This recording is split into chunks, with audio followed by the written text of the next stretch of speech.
Go in the gym, man. Y'all got to work on a real game plan. Real game plan. Devin, you been trying to be Floyd for too long, man. I'm going to say it. You got your bodyguards in the gym. Ain't nobody trying to step up to you in no gym, man. You running around with bodyguards all through the mall and whatnot, bro, portraying the image. I always hated that. I ain't knocking you. I'm just saying, bro, like, you trying to play a Floyd Mayweather when you're not nowhere near his level, bro. Like, and then it's like, are you trying to tack on to your abilities? That's my question. Or are you trying to just portray the image? There's a big difference. He did. He absolutely did. I gotta see more from Devin. Now is the time to make adjustments. When all the scrutiny is taking place, when you're getting badgered, when you got to deal for this for the next, until the next time you fight. And if it ain't a big name, I'm going to tell you what everybody said last night. Everybody. And I was the only one who said it and the only one who heard it. Because I said it to myself. And it was the second round. There is no way in hell you seeing Tank, man. Tank will murderize you, dog. I see why you ran from that man. I see why you ain't want to step up with Shakur. I see. Your fundamentals are absolutely gone. They're non-existent, bro. Get that. We're waiting for that interview. I was waiting for that post-fight interview. I was waiting for you to say something, man. Manning up, stepping up to the plate, and just put something out there for us, man. You didn't. It's cool. It wasn't a death. It was a loss.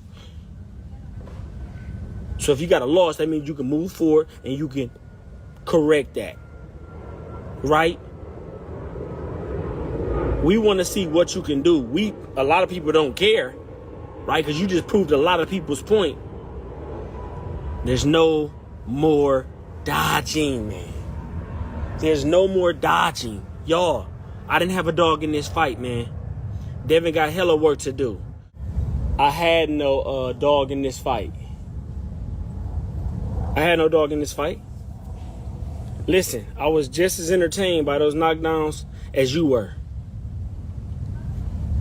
And I want to address some things to professionals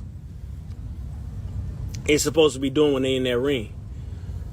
Because I felt like what we saw was a very entertaining amateur performance. No knock on either. This is more of a wake-up call, right? Or I would take it as advice to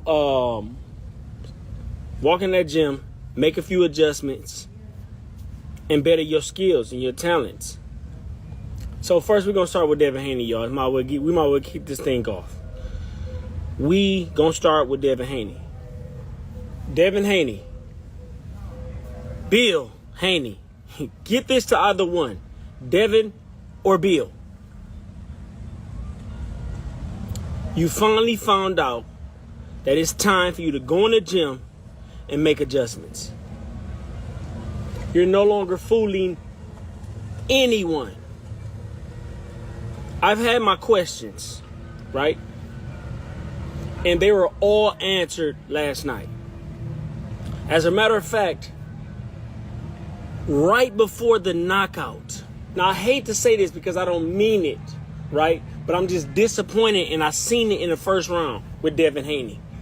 Both, but I want to speak on Devin Haney because he holds all the belts, all of the responsibility, right? He was as tight as a Chinese finger trap, y'all. Like, he was in the inside or stepping up close and as jittery as a guy off Bulletproof Coffee with nitro in it. There was no finesse. There was no skill. It was almost like it was panic.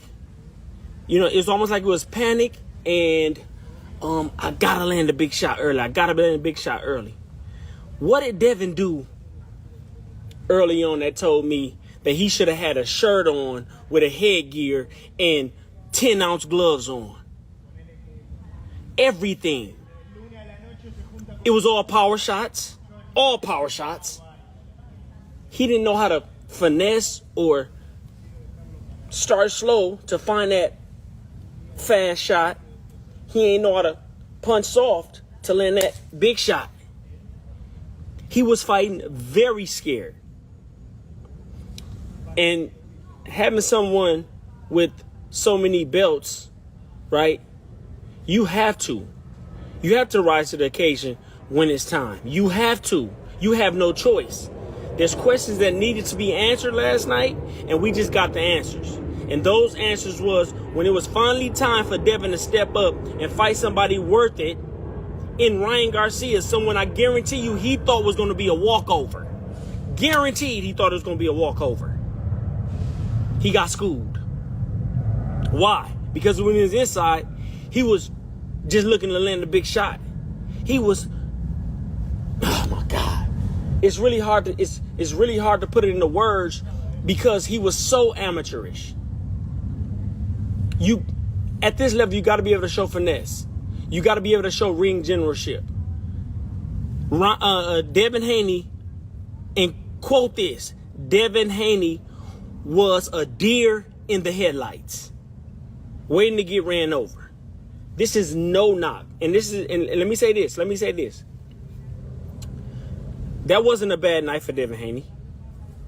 All this is not a knock. This is just true talk. This is real talk. This is legitimate boxing talk.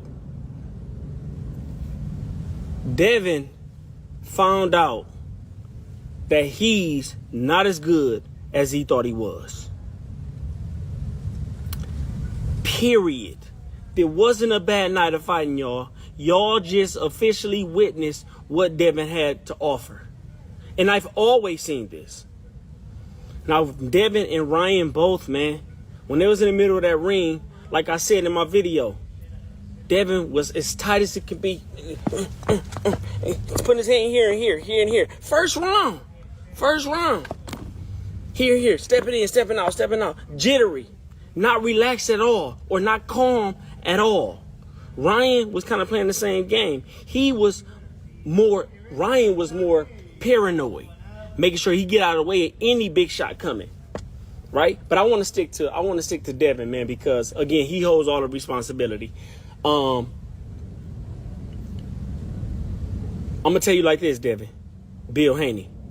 Regardless of what you think, you can't be his coach no more. He needs another coach. Desperately. Everything we saw in Devin Haney last night was everything Devin Haney had to offer. Now, when you show up in a gym, from this point on, does that mean you have to find a new strategy, right? Does that mean you need to find a new coach, right? Does that mean you need to find a better defense? I'm going to tell you like this. All three. He needs to switch up his whole game plan, man. Period. And this is me telling him this again, not to knock, but to make him aware of his flaws and then have the potential to go and fix them. The man had no jab. It was all power shots. No ring generalship. It's like he had a ton of espresso shots, man, when he stepped in that ring. And it's sad to see, man, because, oh, well, he's officially been exposed, right? Because now we all question the fight against him and Loma. We all do that, right? Should Loma have gotten a rematch? Absolutely. He didn't. So we was on to the next. I think he looked at, again, Ryan as a warm-up, and he was schooled. But I'm saying that to say you're fooling no one any longer. And here's the kicker. Devin, moving forward, because you still hold all of the titles, get this straight. You're not allowed to go in that ring for another warm-up or tune-up fight to calibrate your skills. That's over. Because you still hold the titles, brother, you got to see a big name. Something you've been avoiding since you gained those titles. That's the truth, man. No knock. Say what you want about me. I don't give a damn. Use that for fuel and do what I said. You gotta fix some things, brother. You suck. I'm sorry, bro. I ain't mean it. I didn't mean it in a devilish way. I mean it because, like, maybe there is something else in Devin, right? But when you gain all of the championships off one fight, an opportunity you ran to first, and it was given to you. You took it from Cambosis, man. It was a line around the corner. It was taxi cab drivers looking to get that same damn fight, man. You did, and people gave you your flowers, they gave you your roses, they still upped you. You was doing your thing, but that's the truth, man. Bro, that's the truth, man. No knock. If Bill was in here right now, we can have this discussion. If Devin was here right now, he's not. He's resting. He's trying to figure out what he's going to do. He's in the cubby hole, and he needs to stay there for a while. But hopefully while he's in there, he's thinking about what he can do to better his situation, because he is only 27 years old. Or is they 25? 25 or 27. Hit me with it real quick. They both 27? Young boys, man. Young men. They both 27?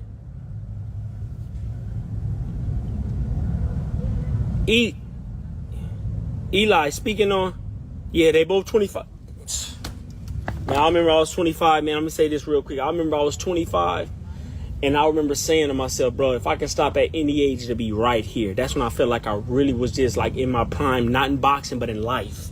I felt most vibrant. I felt alive, like the whole nine, right? They're at an age where they're seemingly invincible. So, if there's anything to tack on in their game, now's the time to do it. You're not teaching an old dog new tricks. That would be my category. If I decided to fight again, that would be something I would have to pursue. New tricks, being an old dog. You are 25 years old.